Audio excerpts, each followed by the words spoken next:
Hey everybody, I came on real quick on this beautiful fall day, getting ready to wash my car, but I wanted to talk to you about something I think is important, and that is the difference between presentation and content.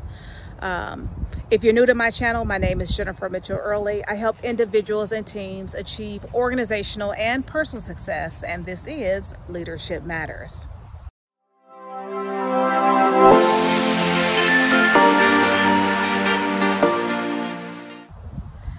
So today we're talking about the difference between presentation and content.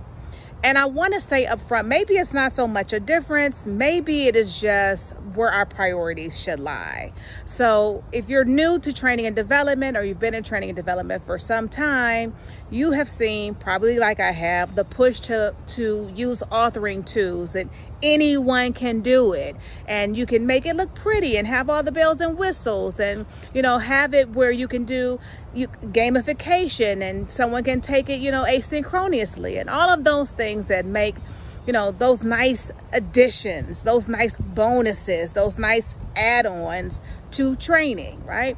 But I don't want us to get lost in what is really important. And what's really important is your content. Your content is what allows your learners, your participants, your students, whatever you refer to them as, the people that are engaged with your training, the people that are on the receiving end of your training. The content is what enables them or ensures the transfer of training. It ensures that when they walk out the door and they leave you, or they've taken the training, that their behaviors, they have adapted or adopted the right behaviors. They can apply it to their job or whatever it is that they need to do, whatever the purpose was or intention was of your training. And I just don't want us to get lost in the trends, right? There's so many trends. They're not new to training and development. Some of these trends have been around for some time, but I don't want you to think that if you make it look good, that's all that matters. Because at the end of the day, we've heard the saying before, right? You can put a lipstick on a pig, but it's still a pig.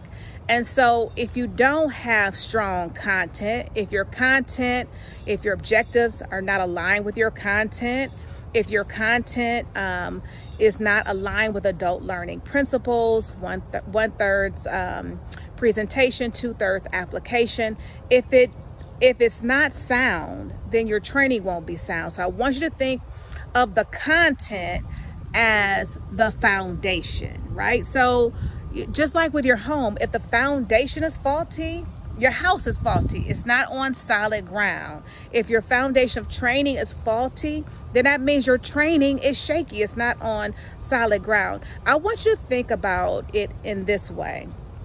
Like when you have your house, right? You have everything together. You have to make sure that the house is built correctly. We already talked about this on strong foundation. You don't walk in after they've poured the concrete for your foundation of your basement or what have you, and then start putting in furniture. No, they have to wreck the rest of the house. So your objectives, to me, in my opinion, are your foundation, and those objectives are driven by what your client has asked you to do, what the training problem has been identified as, and that is your job as a trainer, as an instructional designer. Again, we've talked about how some of these positions have been siloed and segmented off. But when I started in training some 25 years ago, I had to do it all. I wore every hat. I was a training coordinator. I was a training design. I was in the instructional designer. I was the facilitator, right? I did it all. I was the evaluator. I did all of those things under the guise of, back then, trainer. Now, over the years, you've got the instructional designer, you've got an e-learning professional. You've got so many different various hats, and I've done videos on some of those roles, which I'll link somewhere in there or in the description below. But you still have to ensure that the training is sound. And even when I've gone into situations where I've worked with other organizations and I've facilitated their programs, guess who they relied on to fill any gaps in the instructional design? and the development, me. And there have been many times I've gone in and a class was supposed to be, or a seminar was supposed to be 4 hours, and they had 2 hours of content, and I had to fill the gap on the fly. So it's important to have a strong foundation when you go in, because even as a facilitator, you'll need to be able to look at content and say, I don't have enough, or this is not working for this audience. I may need to tweak this activity, or they're still not getting it. What can I do to drive the engagement or drive the experience or ensure that there's a transfer of training? So there's so much more that goes into training and development, instructional design, facilitation, and all those core components than making it look good, right?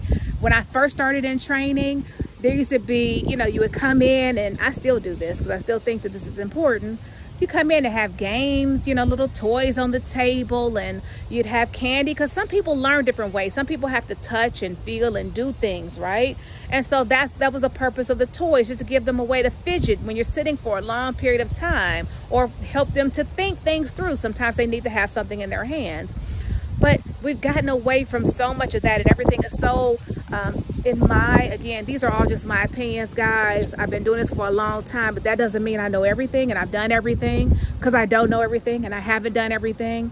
I'm a decent e-learning designer. I am called upon to do more of the instructor-led training and things of that, consult on those types of projects, but you can throw out the baby with the bathwater. And so my point in coming on today, and I feel like I'm kind of all over the place, so follow me as I flow, is get your foundation strong. Build the house. Make sure that you have your, sorry, I'm outside and there was a squirrel. Make sure that you have your objectives, that they're sound. Make sure that it is, in fact, a training situation that training will rectify. Make sure that your training is holistic in nature. So when you build your foundation with your objectives, then you start building onto your program, having, great and fun and different and creative activities. Those are all, that's a part of the training program, but it's almost an accessory after the fact, if you understand what I'm talking about. You have to have the principles down, the objectives down first, right? And then if you want to add to it, if you want to use an authoring tool to make it flow, or so that people can do it in their own time and it's asynchronous in nature and all of those things, those are all accessories. The content must be sound first. So make sure, and we'll talk more in different videos, I've talked about some of it here, so just feel free to go through the channel about what it means and what it takes to have a sound program. That when people walk away, they feel like that made sense, that was worth my time, because with adult learners, adult learning principles are very important.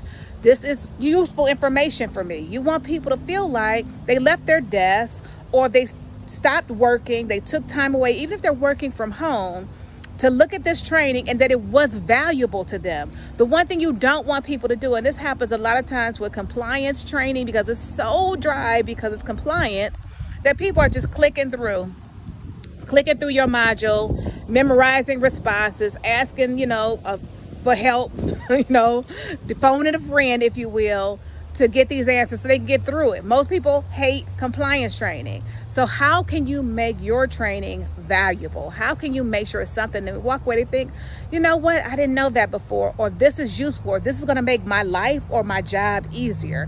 That is the point. When you call people away from their day-to-day activities, you want it so that they're not like, oh God, I gotta go to training. You want them to look forward to being like, okay, whenever I go to this person's training, I always learn more. I always, find it valuable or useful. I never think it's a waste of time. That's what you want. Presentation isn't everything, so I don't want you to focus on that.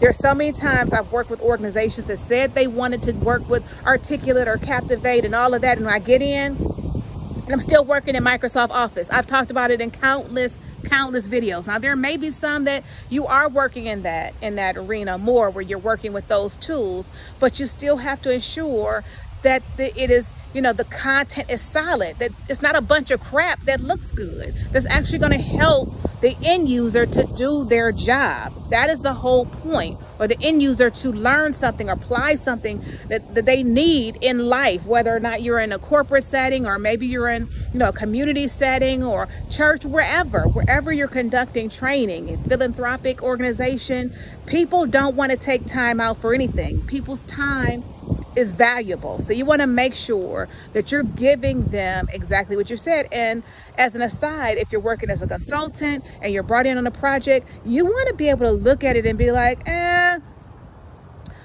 not sure that the way that this is structured now, or the way that you want it structured, is going to meet your objectives, which are X, Y, and Z.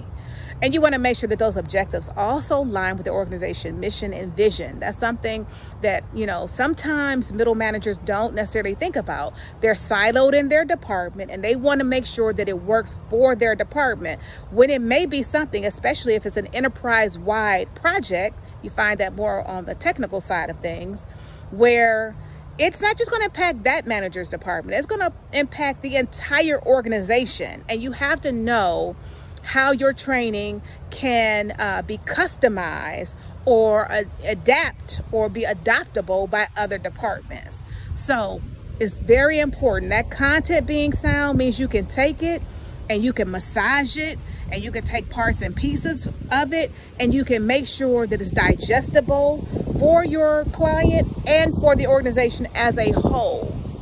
So don't get stuck in the trends, everybody. I know it's easy because that's all that we hear about is, you know, this, that, and the third, and the LMS and all of those things. At the end of the day, you want to make sure that if the computers went out and all you had was what you had back in the day, was a facilitator and some participants and all of your materials printed out, that you're still good to go, that you can still make it happen. Now, if you have to do something a little bit more creative and the organization is calling you to do that, that's fine. I'm not taking anything away from those tools. What I'm simply saying is that you still need content in order to build it with those authoring tools. You just, even though they make it easy and it's like a, you know, drag and play and pull your characters over here, you still need the content. Don't lose sight of the content.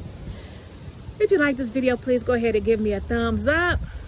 Please let me know if there's something else that you want to know about in the comments below. I've been getting, you know, your comments and your emails, and I'm trying to respond to your questions. Thanks for watching. Don't forget to give me that thumbs up, and I'll see you in my next video.